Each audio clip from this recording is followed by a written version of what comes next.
This question comes from Alvin, and it's a good one. So good that after I responded to him directly, I sent him an email. I immediately second-guessed my answer and emailed him back and said, hold that thought, I may talk about this on the podcast. He says, 5 years from now, looking back, which of the two would you think will have had the biggest impact on wrestling?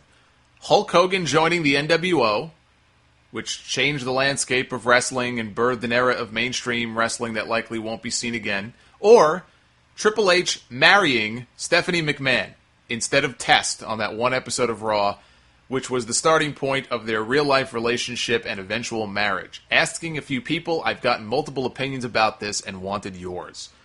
And that is a great question. When you look back on the history of wrestling, which one of those two events, which one of those two angles that led to real-life consequences, okay, Hogan joining the NWO led to an explosion in the popularity of wrestling. Triple H marrying Stephanie McMahon, which started out as an angle, turned into a real-life marriage.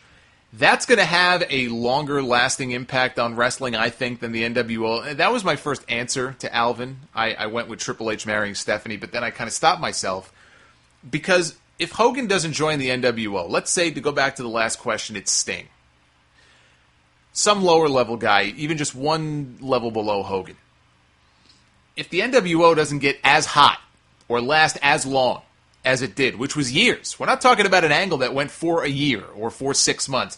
The NWO, which by the end was completely watered down, they were still doing NWO Black and White and NWO Wolfpack shit in 1999. That's how long that thing went on for. They rode that wave until there was no water left to ride.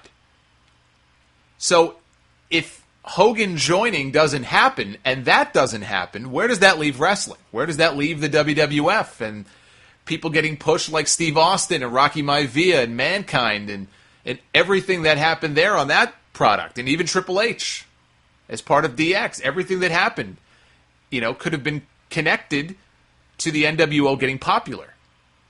Because that's what really led to tough times for WWE, almost going bankrupt in 97, as Vince McMahon has talked about. And it led to that creative shift, to the Attitude Era, to the shocking stuff that they ended up doing heading into 1998. If that doesn't happen, where the hell does that leave wrestling today? What does wrestling look like now if the Attitude Era never happened? Is WWE still in business? Would they have gone out of business? That's an even better question. Now, one of the things that led to them being able to come back and not have to file for bankruptcy, and I think I've told this story before, was the shift to 3-hour pay-per-views every month and charging full price for them. Because WWF had the in-your-house shows. Usually the in-your-house pay-per-views were only 2 hours. They were priced a little bit lower. In September of 97, that was the Ground Zero in-your-house show. That was the first full-time 3-hour in-your-house pay-per-view. They made the move, they made the shift, and it was a huge success because people didn't stop buying the shows because all of a sudden they're full price. If anything, more people started to buy the shows, probably because they felt like, okay, now these shows are important. They're not the bitch of the monthly pay-per-views. And they liked what they were seeing, and so people were buying the shows, and all of a sudden WWF went to Bret Hart and said, hey, what we said about not being able to pay you on that 20-year contract? We can pay you now. And by then it was too late, because Bret had already negotiated a deal with Eric Bischoff and WCW, and we all know what happened after that. But the point is, WCW did a lot of those things first, and WWF would then piggyback on them. So, WCW was the first one really to start doing those monthly pay-per-views. And they were the ones who expand Nitro from 1 hour to 2, and then eventually 2 hours to 3. There were a lot of things that WWF was late in the game on. They were just following WCW's lead. Well, if WCW doesn't get hot the way they did off the NWO stuff, it's a scary question to think about, but would Vince McMahon have been able to turn things around like he did in 1997, or would it have been too late? And would they have gone public and become as big as they did now? I don't know that they do.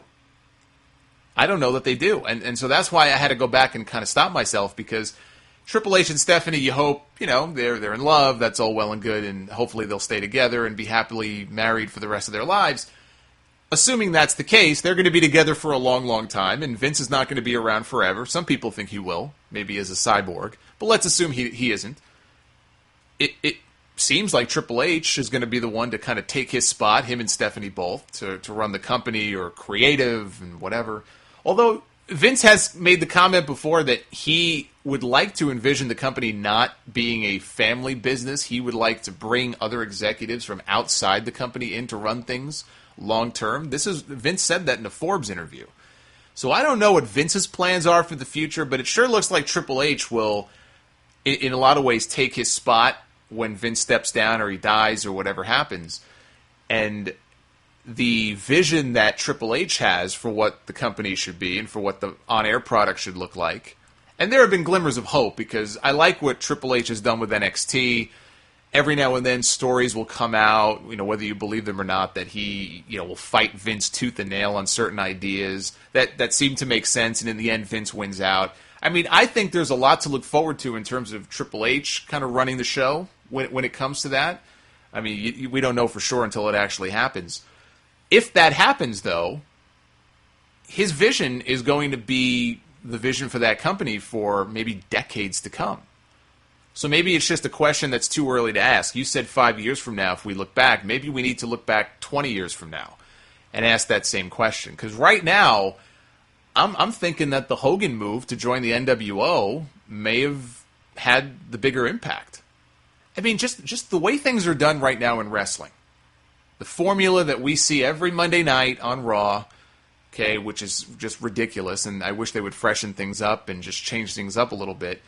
But a lot of the things they still do to this day in wrestling, all of that stemmed from changes they made back during the Attitude Era, when they were in competition with WCW, and the Monday night shows became must-see TV and not just another show that was on the air during the week. They still follow a lot of those same formulas in production, all of that stuff. Even the look of the show and the stage and the set and the Titantron and the way they do promos and all of that kind of stuff. It all goes back to that 1996, 1997, 1998 period. And if that never happened, if you take that away, it's a valid question. What the hell does wrestling look like today? Is it better? Is it worse? Is the company even still around? Because their fortunes didn't change until after that happened. So I would lean towards Hogan joining the NWO as having the bigger impact of the two things right now. But you'd have to ask the same question 20 years from now, and how Triple H and Stephanie have changed things to truly see the effects of it. We hear that Triple H is not a fan of Kevin Dunn. Kevin Dunn is a Vince McMahon guy. Well, what we see on television every week is from the vision of Kevin Dunn, because he's the head production guy there, and what we see pumped out on television every week is what he envisions the show to be. Well, if Vince goes away and Triple H says adios Kevin Dunn and brings in somebody completely new to run the show, maybe the show will look and feel fresher. Maybe it'll look different. Maybe the way they shoot certain things and camera angles and the product 10 years from now may look drastically different than it does now, and I might have a different answer to that question. But right now, I would lean towards Hogan joining the NWO.